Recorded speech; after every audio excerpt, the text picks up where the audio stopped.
Welcome back to the channel. This was it. It was the battle for top 3. Us versus SAS. We're in 3rd place for Loki. They are in 4th place. They're an excellent alliance. They've been having a great season. So this was going to be exciting no matter how you slice it. The defense tactic was protect, right? So the defenders of large and extra large are going to receive the benefit of that. We would need to be intercepting if they're getting that and we're not, large, extra large. And then this node's going to be a little difficult because of that, the power drain. I'm going to be getting the power drain there because the buff and balance is going to be pretty large here with Venom. I have never taken this fight, and this was a rank 3 Venom. My strategy was to kind of just play around and see how the staggers and the nullify were working out for me, and then just rely on Doom and his aura and his tankiness anyways. If I took some special 2s to the face, I wasn't going to be too concerned about it because of Doom and just kind of how tanky he is. So that was my strategy, just kind of rely on that and then feel out the fight as I was going in. I'm definitely not worried about dying in this fight. If this was a different kind of war, I think maybe I would have tried to be a little more careful with my item usage, but this is the only fight I was going to take with Doom, or I was scheduled to take with him anyway. And you know, I was okay with it. As you see, I've now triggered protection, so I'm kind of trying to keep an eye on that. If an opportunity to intercept opens up, I will take it. I don't recall if I do or not. This war was very exciting. A lot happened. So, but anyway, so that's kind of mitigating some of the damage there that Doom is able to do. But again, I'm very contented with the way this fight's going. I'm at 81. He's at 70. All I want is for him to be at 0 and for me to have at least 1%. That's all I really care about. So there we go. We've got, we're doing some nice damage there now. And I really can't afford though to let him get any more power. Just block that special 2, rely on the aura of Doom and his tankiness. He's just such a confidence instiller. Like I said, there we go. I think I'm going to take another one to the face at some point, but I'm not worried about it. His health bar is going down. Mine is not. End of the day, that's all I'm looking for. Got a little close to the SP3 there, a little closer than I'd like. Again, rely on Doom and his aura. I just love this guy. And this is going to be it. We're going to go ahead and finish him off here with him at 7%. And move on to the next fight. So it felt good to kind of get that out of the way.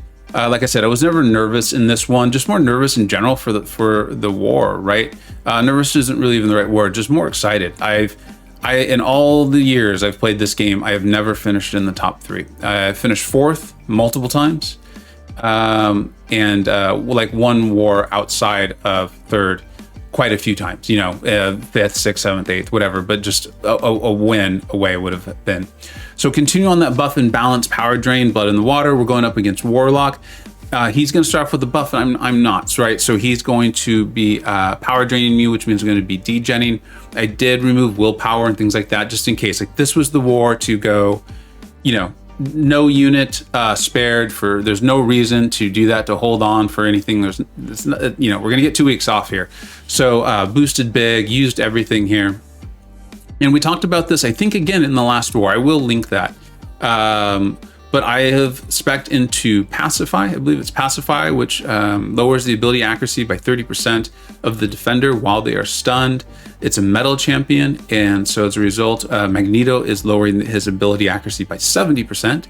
You add the 70 to the 30 together, you get 100. So as long as I hit him when he is stunned, he's not going to be triggering the global, right? That's 100%. So that's why you see the 30,000 special there, and no protect was triggered or anything like that. So we're doing great. We're doing fine. I was prepared to lose some health. I had taken this fight before. Did not catch me off guard. I was fine with it. Again, if I use items, I do not care. I'm just looking to go 5-0 and leave as much margin for error for my teammates as I possibly could. You see, I left this in on purpose, right? We haven't talked about this in a while. If you're using Human Torch and you're using this pre-fight, trigger it, back out, come back in, and then confirm it's on. So you're going to see me confirm it. You know, that bug is still there. It's not annoying. It's something worse than annoying. And you're going to see that this was the node that will be draining my power. I can't think, it's like the combo counter or something like that. I really can't stand these nodes. Went ahead and decided to use my last invulnerability. What am I going to save it for? An off-season war? I even removed dexterity for this fight. this is, you know, I'm using my pre-fight. This Mojo is a tough defender. In general, I don't enjoy fighting him unless I've got my Human Torch. I'm just going to block the heck out of everything. I'm going to let him build my smolders up for me. Look at this. Thank you very much, Mojo.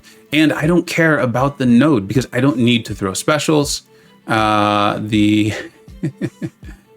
pre-fight ability, the Nova Flames are doing their job, and it's over, right? I removed dexterity, so I'm not going to be gaining the buffs. I'm not going to try to evade the specials. I did try to get him to throw the SP1. There's a lot of hits in it, and there we are. Then moving on to Stealthy. I like to call him Stealthy. He is a metal champion, so it's a very similar scenario here. I have still, I'm checking to make sure I'm still with Pacify. I'm putting dexterity back on just in case. Really love that, right? When you use a 3-minute gray boost and you still have to go in and do your masteries there, like, thanks, that's cool. But anyways. So wanting to get into this fight, also knowing I don't want to rush it. These are very winnable fights. And so I don't want to rush it. I want to make sure everything's all right. I'm going to take and put on the attack boost here now, because again, it's a metal champion. I know I'm going to get his ability accuracy to 100%, negative 100%. So just going to hit him. I'm just going to hit him when he's stunned. Land the stuns. As we know, sometimes it can be a little difficult with Stealth S with that first hit. See, there it is. And I think that's the only one I'm going to miss there a little bit. And that's fine. I'm going to play this so conservatively. In fact, at some point I was like, okay, remember this was an issue for me when Magneto was first buffed, is I would play him so conservatively that sometimes I'd end up on my side of the map. But, you know, Stealthy was willing to play ball here. I like evading his special 1 significantly more than his special 2. And so we're just going to do this over and over, throw the special while he's still stunned. And letting the bleed do a little work here. You know, land the stun, trying not to let him evade and somehow maybe hit into me and just cause some sort of crazy havoc here. But I do still have the indestructible anyway. If I can get through this fight fast enough to have it on me when I go up against Sentinel, that'd be great. But, you know, not necessary. So hitting him when he's stunned, heavy when he's stunned, that sort of thing over and over. And I've used it all season. After I fought a Gulk and had to go a little sideways and had to do an intercept, and it's never triggered the global yet. I see I have about 10 seconds left. I know the node. I, you know, of course, had read the nodes beforehand and practiced, thought about my plan, and so I just went in with this. I'm not even going to try to evade his special 1. I don't care. If I end this fight with 1% health and he's got 0, I'm a happy camper. At this point in the war, I believe we were actually winning. I believe we were winning 3 kills to 2. I was able to get my fights out of the way pretty darn quickly, just by the way it worked out.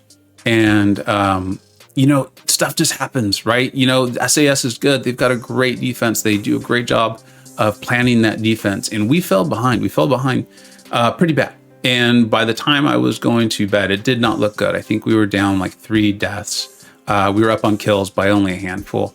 And so it did not look good. And, you know, it is what it is. These things happen. And so I was pretty nervous about it as I was going into bed. But as I was talking about this fight a little bit, as you see, I'm just doing the same tactic, right? I'm going to stun him. I'm going to hit him when he's stunned. I just don't want to trigger the global. I think it probably would have been pretty tough to do it against Sentinel anyway, but just making sure. You see a nice little 22,000 special there. No big deal. Just going to land these parries. I know how to evade his special 1, but why even try? Like, that's what I told myself. Like, dude, don't, you don't need to. There's no point in it. You know, 91% to 6%. And then we're just going to finish him off here. So like I said, bed, a little nervous, but knowing that anything could happen, 1 or 2 deaths on their side would put a lot of pressure on people. When I woke up, I think we were only down 2 deaths. We were down 2 deaths. I think it was 7-5 when I woke up, and they had about 5 to 6 or 7 fights left.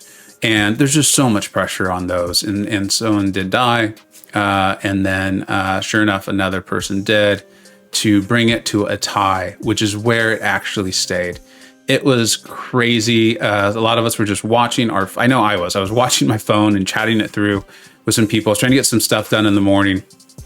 but it was just so close. And as we stand right now, because of the tie, we have actually stayed in third place. We've actually stayed in third place, which would be the first time I have ever been in an alliance that is placed in third in the top 3. Been so close, so many times. And so I wanted you to see this. And these were the MVPs for the war. Bryn, B Manny, FaZe, excellent players like Legacy, Lizer, Taters, right? So many. I could name probably every single person in the alliance has contributed in some way, shape, or form. And I'm just so excited. I'm excited to wake up in the morning and see it confirmed. And great war to SAS. Clearly, you know, we are equals, and you deserve it just as much as we do. It's just the way it worked out this year with scheduling. So thank you everyone for watching. I am gonna do PR is not out yet. I will probably add that at the end of my opening video, and then talk about the season in general. There's so much stuff going on. It's just my life. It's just the way it is. It's very busy. I have you know, a lot going on. And so we'll talk about that a little bit, and then things I want to kind of track for next season.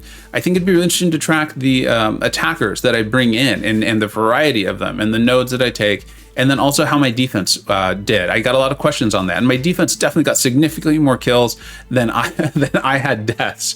You know, it's not always the thing I want to point to for the quality of my season, but it is a reality. So I did want to point that out. I had some good wars, and I had some not so good wars. So let me know what you think, though. Let me know what you think from these videos. I get a lot of great comments saying that you learn things from it, even from the mistakes. So I love making them. I love war. I love getting out there, and I love the communication. But I also obviously want to know what it is you're looking for and you would find interesting to see. So thank you so much, especially if you made it this far. Hopefully we have a top 3 opening here in just a day or two.